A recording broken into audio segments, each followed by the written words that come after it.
Una llegada tardía.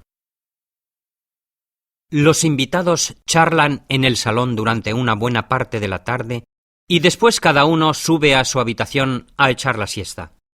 Nerea les acompaña y aprovecha la ocasión para ver cómo se encuentra Pedro, que no se ha movido de la cama, y le pide una infusión. Algunos minutos después, Amaya llama a la puerta. Toma, te he traído una infusión de romero. Es bueno para la digestión. Qué amable eres. ¿Te encuentras mejor? Pues, a decir verdad, no. Todavía tengo náuseas y la cabeza me da vueltas. Siento haber estropeado el final de la comida. Estoy seguro de que tus excelentes platos no tienen nada que ver con esto. ¿Quieres que le diga a Pablo que venga a visitarte? No, ya verás cómo irá mejor. Voy a intentar dormir. Amaya vuelve a bajar y ayuda a Nerea a ordenar el salón y a organizar la cena de la noche. Alberto se une a ellas y pregunta a su mujer qué tal se encuentra Pedro. Continúa teniendo náuseas, pero le he dado una infusión. Debería pasarle. Añade Amaya. Sabía que no había que invitarle. Dice Alberto. Con él nunca se sabe lo que puede pasar. Escucha, ya hemos hablado del asunto. La llegada de Virginia y de Sofía interrumpe la conversación. ¿Tu primo está mejor? Pregunta Virginia. Porque Felipe tampoco se encuentra muy bien. ¡Es una maldición! Exclama Amaya. No comprendo nada.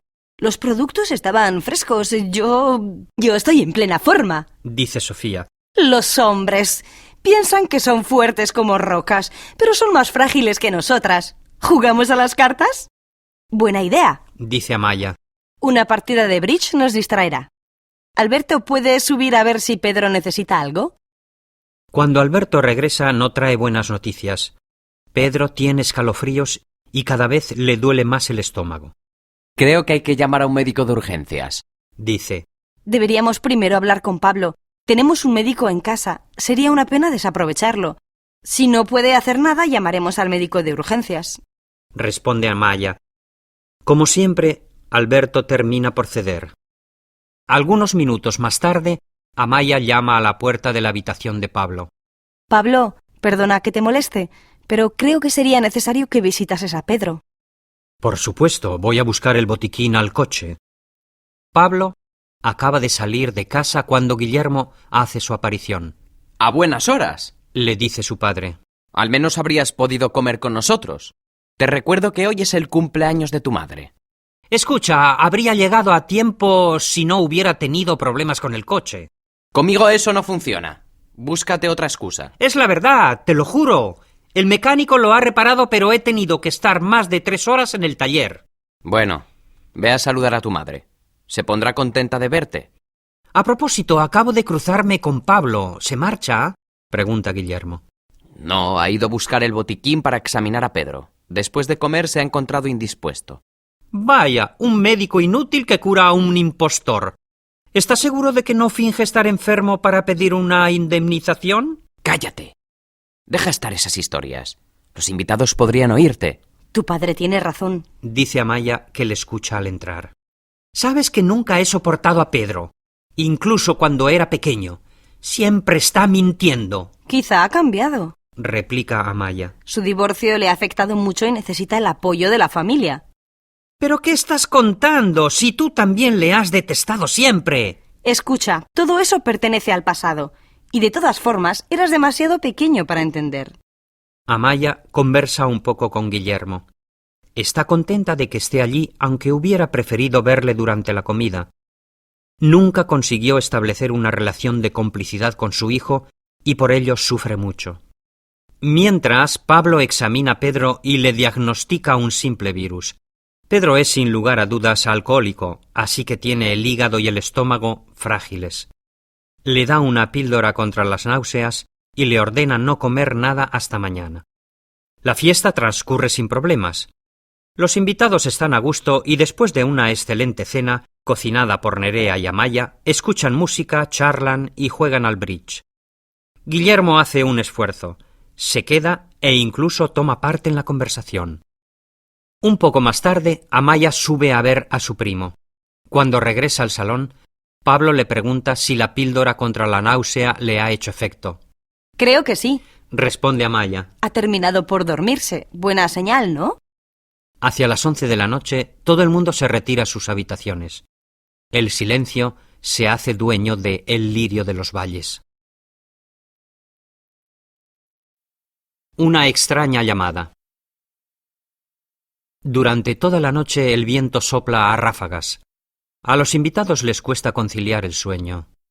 Aunque las contraventanas están cerradas, Alberto piensa que la alarma podría dispararse, así que se levanta para desactivarla.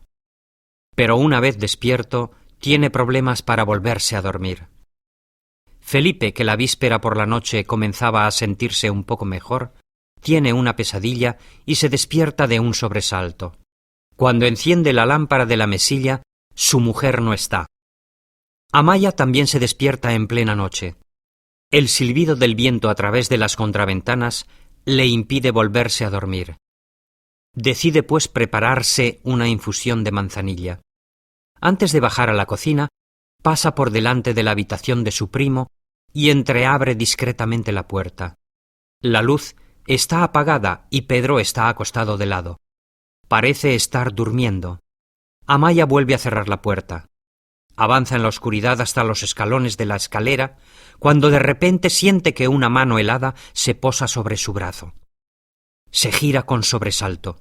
¡Virginia! ¿Qué haces en la oscuridad?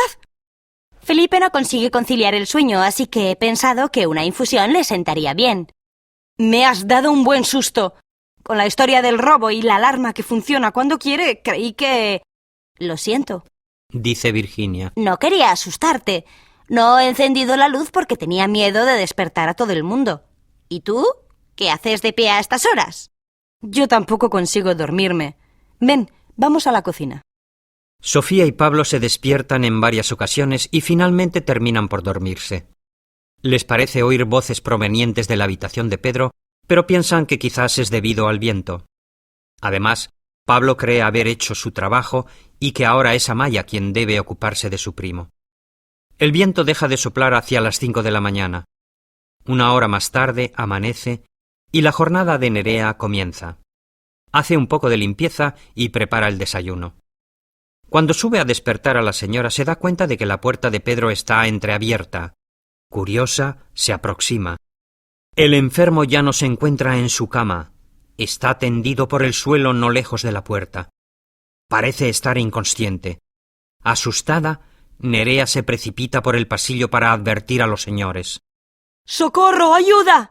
Señora, venga rápido, creo que su primo se encuentra mal. Amaya y Alberto se levantan inmediatamente. Entran en la habitación de Pedro e intentan despertarle, pero está inconsciente. Alertado por los gritos de Nerea, Pablo también se apresura hacia la habitación del enfermo. «No tenemos un minuto que perder. Hay que llamar inmediatamente al SAMU», ordena. Media hora más tarde, la ambulancia llega. «¿Por qué han tardado tanto en llegar?», exclama Pablo. «Les hemos llamado hace más de media hora. Sabían que era grave». Ha habido un accidente en la carretera y la policía ha instalado medidas de seguridad. Hemos tenido que dar un rodeo. Han arrestado al chofer borracho. Querían que lo llevásemos al hospital, pero le hemos dicho que teníamos una urgencia. Desgraciadamente, unos minutos más tarde, el médico certifica la muerte de Pedro. Al parecer, ha sido víctima de un ataque cardíaco. Cuando los invitados se enteran de la noticia, se quedan impresionados. Amaya no se encuentra bien. Pablo teme que tenga un ataque de nervios y se plantea administrarle un calmante, pero ella lo rechaza. El médico de urgencias todavía se encuentra en la habitación, cuando un teléfono móvil comienza a sonar. Sin pensarlo, el médico contesta. Una voz de hombre le replica. «Oiga, por fin. ¿Eres tú, Pedro? ¿Pero qué ha sucedido?» No, no soy Pedro, soy el señor Martín, soy médico. ¿Médico? ¿Pero dónde está Pedro? ¿Está bien? Me ha llamado en plena noche. Le costaba hablar y no he entendido bien lo que decía. He intentado llamarle varias veces, pero no ha contestado. ¿Qué le dijo exactamente? Acabo de decirle que no he entendido nada. Ha hablado de veneno o algo así, pero... ¿Está seguro de lo que dice? Sí, pero ¿va a decirme qué es lo que pasa? Escuche, lo siento mucho, pero el señor Baena ha fallecido. Le ruego que no se aleje del teléfono. La policía va a ponerse en contacto con usted. Quizá es usted testigo de un asesinato. ¿De qué?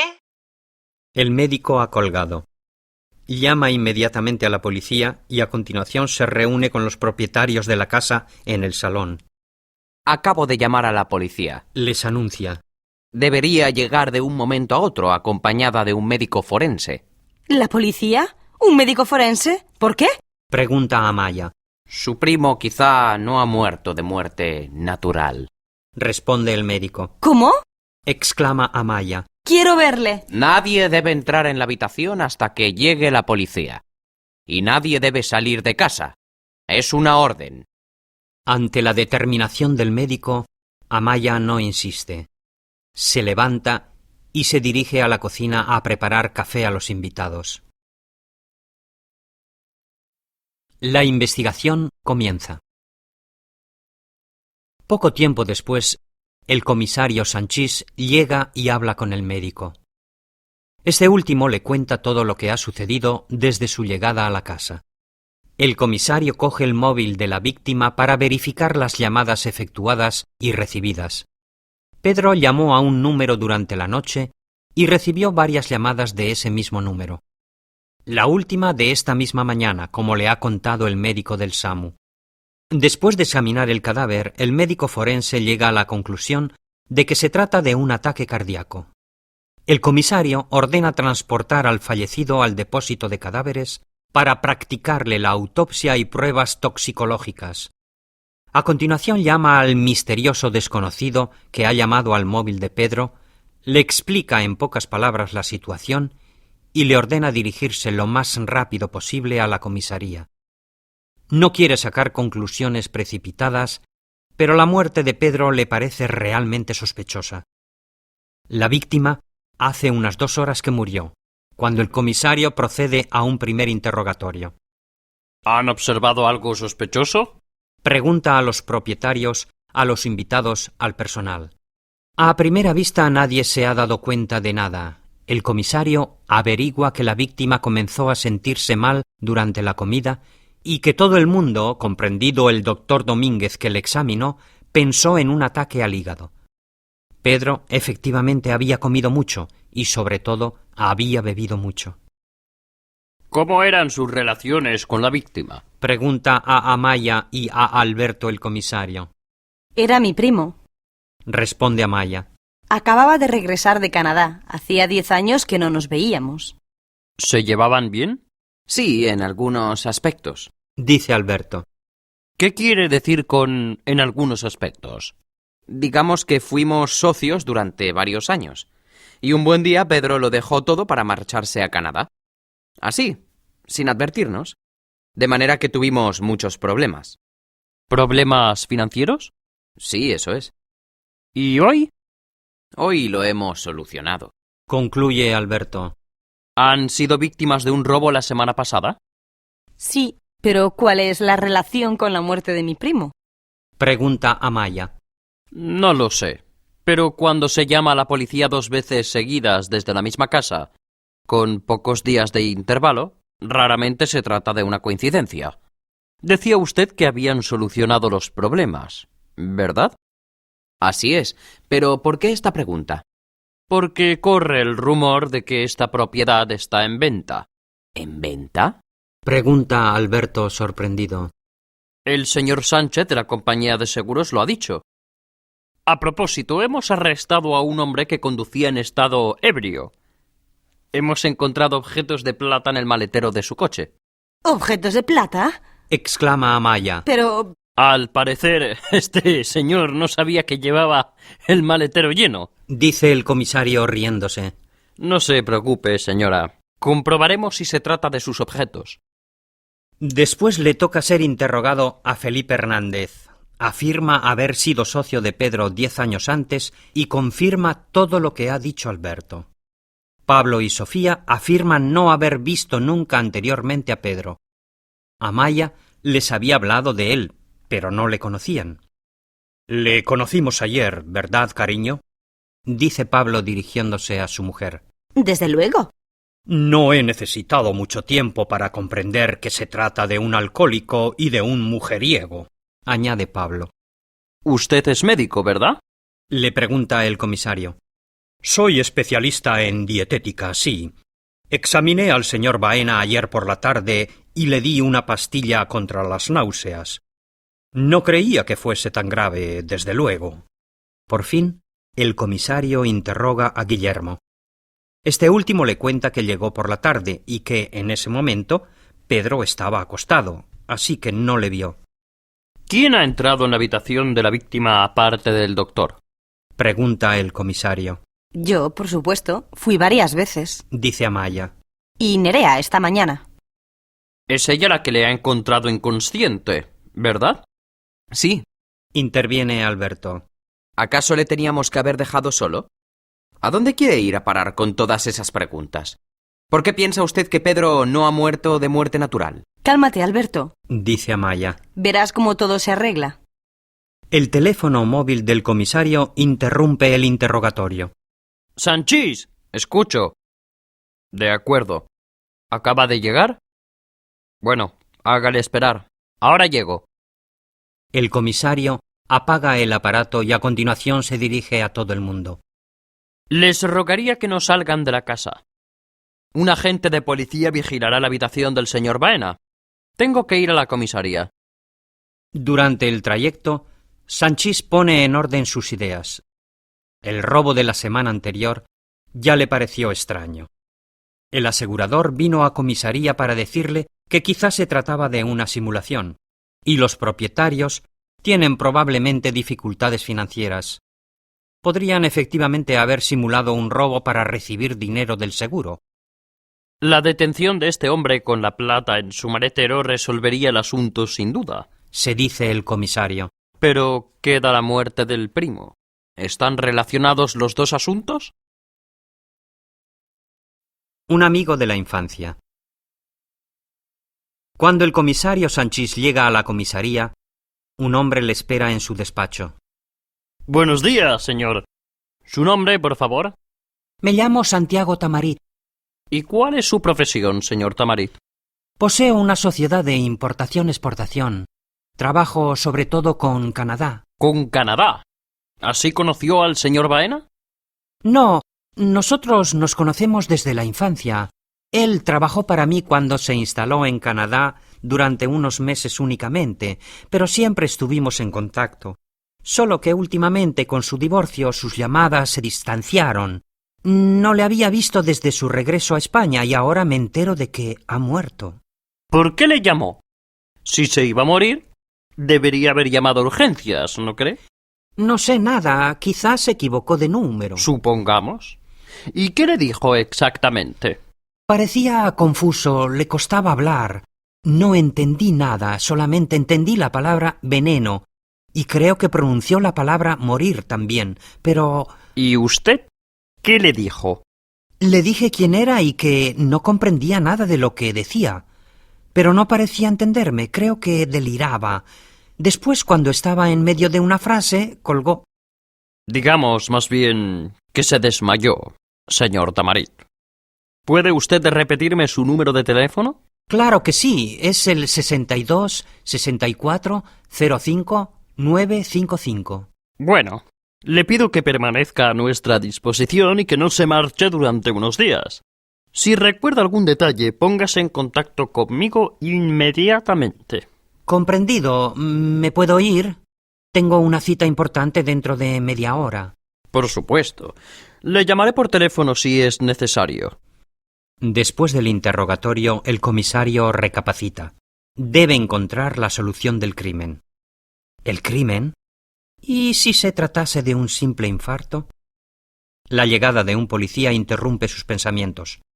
Comisario, acabo de recibir un fax con las llamadas detalladas que la víctima hizo y recibió la víspera y el día de su muerte. Gracias, Tomás. Veamos. La víspera de su muerte, la víctima no llamó. Llamó una única vez a Tamarit a las 4:05. La primera llamada de Tamarit tuvo lugar 10 minutos más tarde. Ha dicho la verdad. Pero ¿por qué llamó Pedro Baena a Tamarit? sobre todo si sabía que se iba a morir. Por fuerza se equivocó de número. ¿Y esta historia del veneno? ¿Quién tenía interés en envenenarle?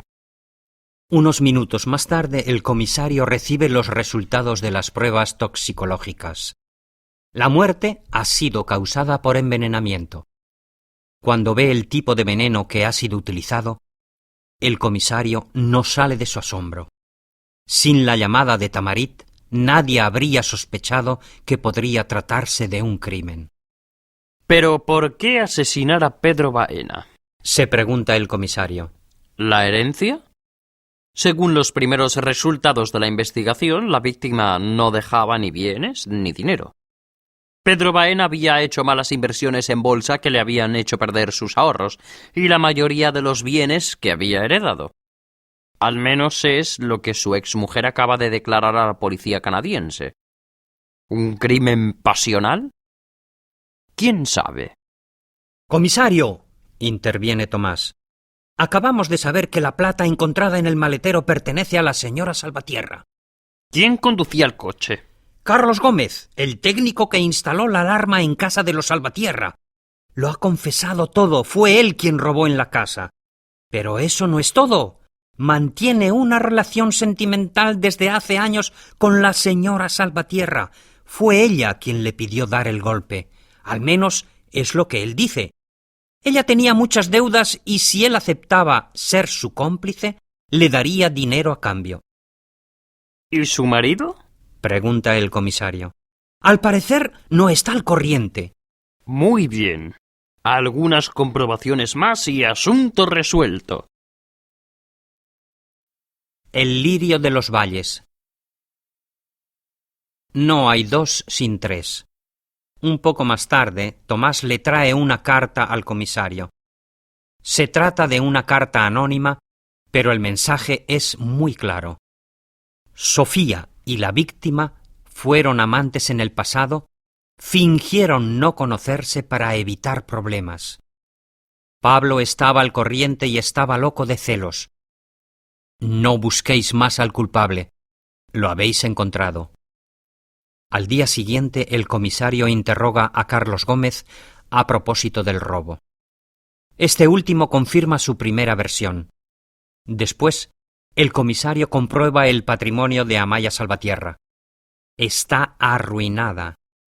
No solamente se ha gastado todo su capital, sino que ha pedido prestado grandes sumas de dinero a un interés muy elevado.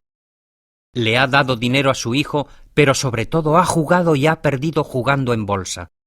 Y ahora no consigue devolver el dinero. Ha puesto la casa en venta en una inmobiliaria de Madrid sin que su marido esté al corriente. Esta vez el asunto está bien resuelto, piensa el comisario. Pero antes de arrestar a la señora Salvatierra por complicidad en robo, debe resolver también el asunto del asesinato. Su olfato le dice que la carta anónima es una pista falsa. La entrega para que la analicen. ¡Comisario, comisario, no busque más! ¡Hemos encontrado al culpable!, grita Tomás desde el pasillo.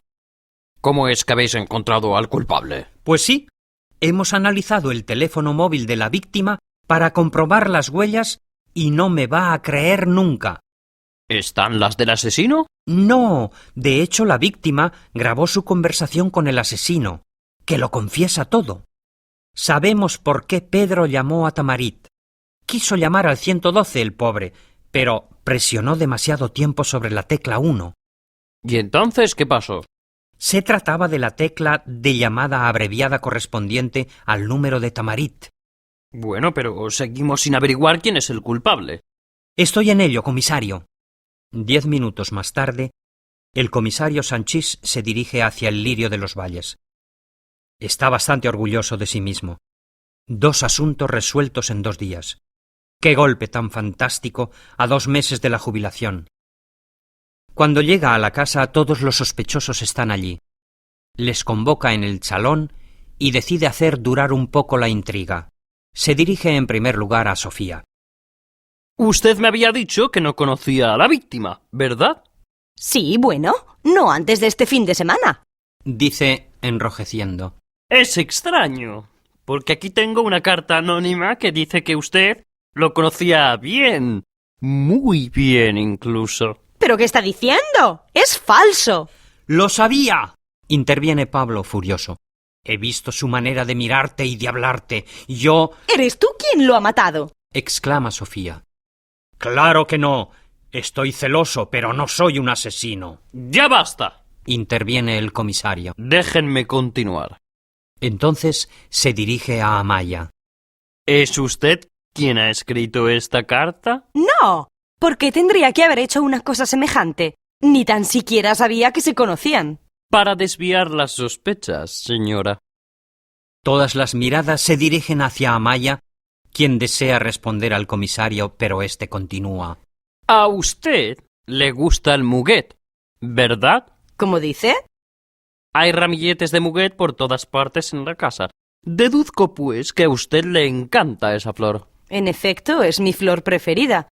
Pero ¿cuál es la relación con...? Usted también es muy amante de la botánica, ¿me equivoco? No comprendo a dónde quiere usted ir a parar, comisario. Está usted aburriendo a todo el mundo con sus absurdas preguntas. Tiene razón.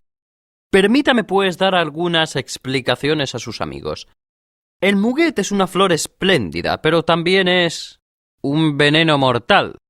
¿Ha podido usted comprobar sus efectos con su primo, el señor Baena? Dolores abdominales, náuseas, vértigo y además la muerte provocada por una parada cardíaca. Pero bueno, ¿por qué debería haber matado a mi primo? Exclama Amaya. Es usted quien nos lo va a explicar, Dice el comisario antes de poner en marcha la grabación. ¿Pero por qué? ¿Por qué? ¿Pensabas que te iba a perdonar por haber obligado al abuelo a modificar su testamento? ¡Te lo dio todo! ¡Todo! Sus tierras, sus propiedades e incluso el lirio de los valles que amablemente me cediste. Estoy arruinada, Pedro, y no tengo nada más que perder. El dolor de estómago no era más que el principio. Te cuesta respirar, ¿verdad? Dentro de unos minutos tu corazón comenzará a latir muy aprisa, cada vez más aprisa y... ya está. Un ataque al corazón. ¿Pero cómo lo has hecho? Muy fácil. El muguet. Un poco de agua del florero en tu copa en el aperitivo. El comisario detiene la grabación. Creo que es inútil escuchar el final, señora Salvatierra. Fue muy ingenioso por su parte, pero olvidó una cosa tan insignificante como un teléfono móvil. Amaya se deja caer en el sillón y a continuación lo confiesa todo. El comisario se dirige a Alberto y a Guillermo. El dolor y la incomprensión se leen en sus rostros. Lo han perdido todo. El comisario no tiene valor para revelarles que Amaya es también culpable de complicidad en robo y que mantiene una relación sentimental desde hace años con Gómez, el técnico. Una cosa detrás de otra. Se dice. De todas formas, lo sabrán pronto. Perdido entre sus pensamientos, el comisario no oye a Amaya decir a su marido: Dile a Nerea que quite todos los ramilletes de muguet. Ya han cumplido su misión. Han sido útiles, pero ahora ya no.